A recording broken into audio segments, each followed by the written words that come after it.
Welcome to Mostar, Bosnia-Herzegovina. Enjoy! Wala, we are still in Croatia. Yep. We are still in Croatia. And driving towards Bosnia. So there's so many agriculture in the mountain.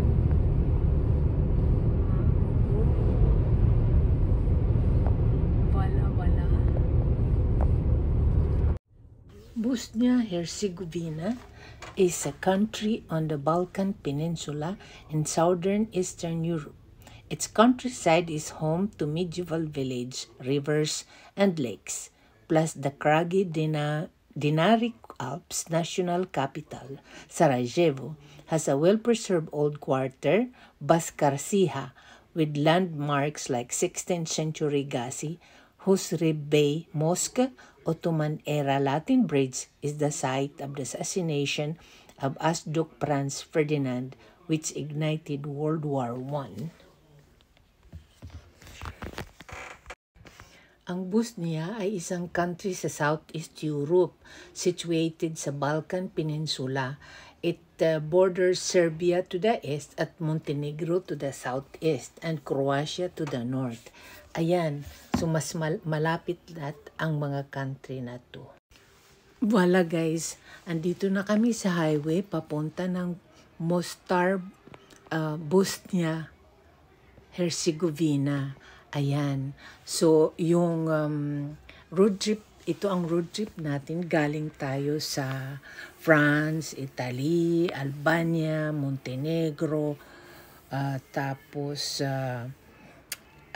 Croatia. Pero sa ngayon, andito tayo sa Bosnia. So, tuloy tayo sa sunod na Croatia.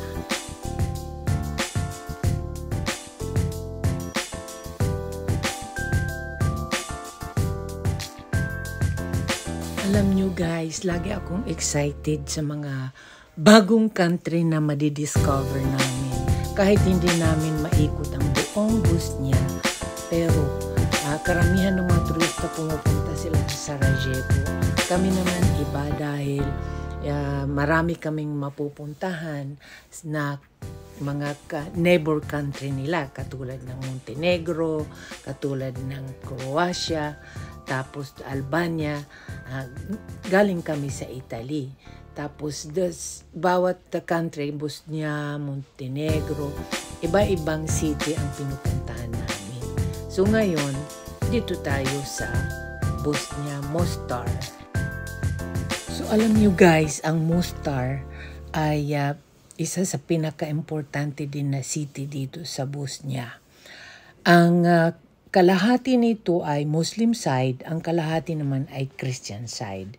So magkasama sila peacefully talaga, walang gulo. Pero isang araw, nagkagulo na sila. Ayan, gusto nila na magkanya-kanya silang country. Pero nag-umpisa sila na magkagulo ang kanilang city. The Bosnian War was an international armed conflict that took place in Bosnia and Herzegovina between 1992 and 1995. Following several earlier violent incidents, the war is commonly seen as having started on 6 April 1992 when the newly independent Republic of Bosnia and Herzegovina was internationally recognized.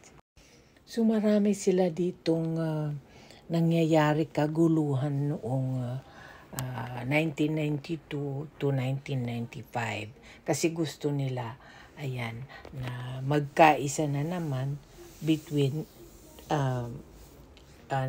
Muslim at saka Christian.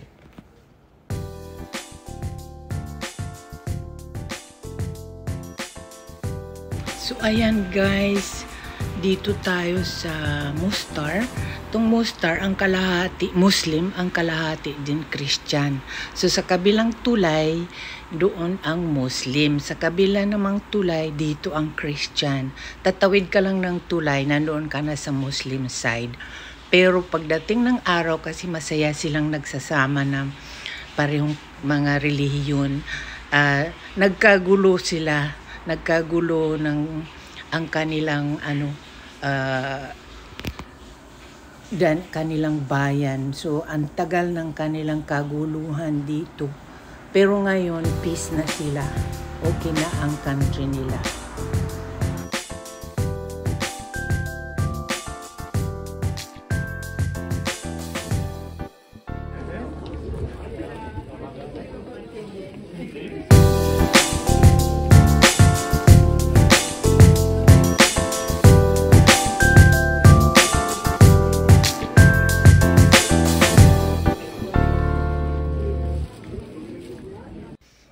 Masarap dito mag-shopping sa Muslim side kasi ang dami nilang mga paninda na galing din siguro to sa Arabic country, kasi nakikita kong ang mga items na yan nung nandun ako sa Tunisia, nandun kami sa Morocco at sa Istanbul. So parang gusto ko mamili sana, kaya lang meron na ako yan. Tsaka alam mo nyo guys, hinarush kami dyan habang nagbibideo ako o nagpicture. Sabi ng tindero, bayaran ko daw yung pag-picture ko at saka pang video. Sabi naman ng aking asawa, hindi pwede kasi public place ito. Kahit sino may freedom na mag-picture. At ayaw na namin makipag-away dahil alam mo na, kaya umiwas na lang kami. Marami din akong napamili tulad ng mga scarf at saka mga souvenirs dito, pasalubong. Yan. So, hindi na kami nagtagal at bumalik na kami sa hotel para kinabukasan. Drive na naman kami sa aming road trip papuntang Croatia, sa Dubrovnik at saka sa Ischia.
So, ayan guys, hanggang dito na lang. See you on my next travel vlog. Dito pa rin tayo sa ating road trip.